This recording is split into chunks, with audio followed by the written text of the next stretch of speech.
el tema. Recuerdo que vinimos aquí, tuvimos la oportunidad de conversar sobre este particular, y luego que conversamos sobre este particular, ellos nos enviaron una carta, un documento escrito.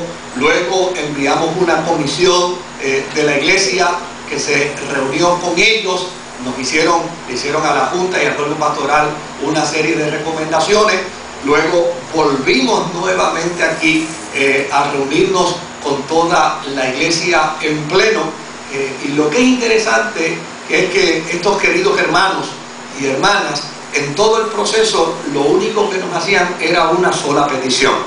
La petición era que ellos querían quedar bajo la cobertura de nuestro ministerio y de nuestra iglesia, con la condición de que le pusiéramos a Orlando como pastor de esta iglesia. Orlando y a su familia. Y desde luego creo que nuestra iglesia en ese sentido ha hecho una expresión muy generosa, desprendernos de Orlando y de Eunice y de su familia para de manera oficial en esta noche dejarlo instalado en esta iglesia. Yo creo que es un acto de amor extraordinario, porque Orlando, Eunice en nuestra iglesia son muy amados, son muy queridos, son muy estimados, y yo creo que la presencia de tantos hermanos de nuestra iglesia hoy aquí obviamente testifican de esa realidad. Si los que están afuera están de acuerdo conmigo,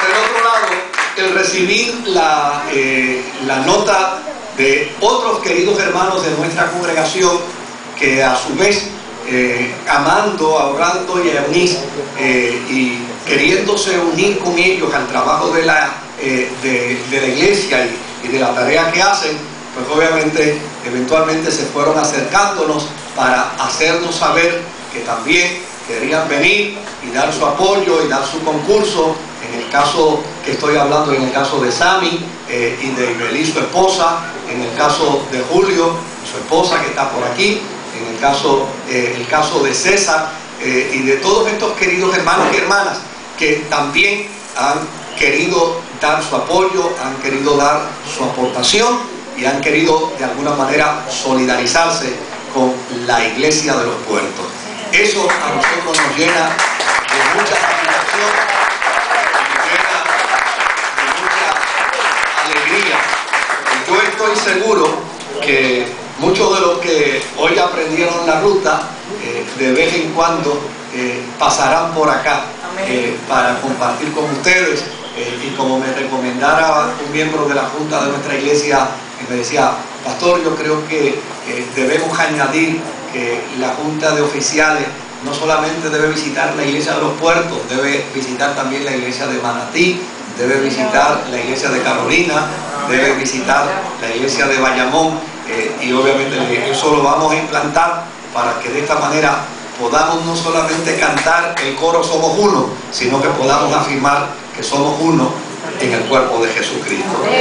Yo quiero brevemente, queridos, brevemente, no quiero tomarle mucho tiempo, pero yo quisiera conversar sobre esos versos que yo leí, porque desde luego la tarea de la evangelización, la tarea del desarrollo de la vida de la iglesia a nivel mundial no ha sido una tarea fácil, ha sido una tarea sumamente difícil, ha sido una tarea perpendicular. Nosotros como isleños, en una isla de 100 por 35, muchas veces pensamos de manera muy nacional y muchas veces creemos que todo lo que se desarrolla en nosotros es nada más que lo que se desarrolla en el mundo, y en ocasiones pensamos que esto es el mundo. A veces, sin darnos cuenta, pensamos que 100 por 35 representan el mundo completo. Y llana y sencillamente estamos bien equivocados, estamos bien lejos de la verdad. Y ante esta situación, a mí me gustaría comparar un poco el proceso del ministerio de Pablo. porque Pablo fue la persona que tuvo que encarar un proceso religioso del que él venía, que era el proceso del judaísmo. Y dentro del proceso judaizante, Pablo venía del proceso religioso más radical, porque él venía del proceso de los fariseos, de la secta de los fariseos. Pero Pablo no solamente era un fariseo en la religión del judaísmo, Pablo era un fariseo que se denomina a sí mismo como celoso de la ley. Lo que esto quiere decir es que Pablo, por lo que él creía, era capaz de matar a cualquiera.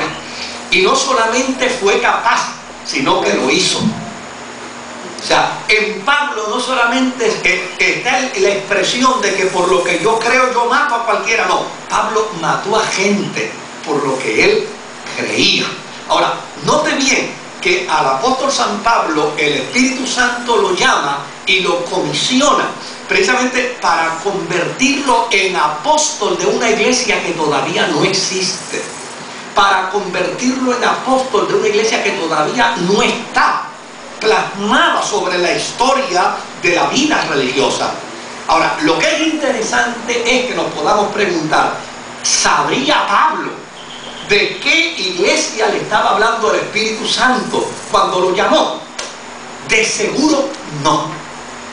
Porque si Pablo hubiera sabido de la iglesia que Jesucristo le estaba hablando cuando lo llamó, se hubiera montado en el caballo y se hubiera desaparecido.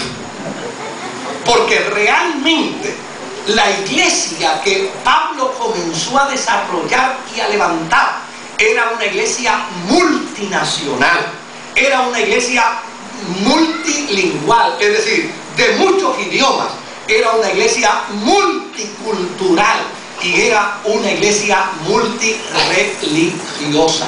Por lo tanto, el gran desafío de Pablo era procurar llegar con un mensaje cristocéntrico a la vida de una gente que por un lado podían ser sirios, que por otro lado podían ser babilonios, que por otro lado podían ser egipcios, que por otro lado podían ser medos persas, que por otro lado podían ser hombres y mujeres de tantas regiones. Y ante ese gran desafío, el Espíritu Santo le hizo saber a Pablo que para eso Dios lo había escogido. Ahora, note bien, Dios escogió a un hombre de una relación religiosa que dio evidencia de su celo por ella, siendo capaz de asesinar a quienes se oponían a lo que él creía. Pero Dios lo escogió, ¿sabe para qué? Para convertirlo en el proclamador de la gracia del Evangelio de Jesucristo, para traducir el lenguaje del amor de la gracia, de tal manera que los medos persas lo entendieran, que los griegos lo entendieran, que los efesios lo entendieran, que los filipenses lo entendieran, que los de Tesalónica lo entendieran. Óigame, y esa no era tarea fácil. Esa no era tarea fácil. Esa era una tarea que con toda honradez hasta aquel momento había sido imposible. Porque hasta aquel momento, y todavía mucho tiempo después, para imponer la fe en los pueblos, se necesitaban las guerras, se necesitaban las violencias, se necesitaba la masacre, para de esa manera entonces imponer el pensamiento religioso en la vida de los seres humanos. Pablo tenía el gran desafío de imponer la fe cristiana en la mente de tanta gente con distintas personalidades, con distintas tradiciones, con distintas culturas, y lo tenía que hacer de una manera equilibrada.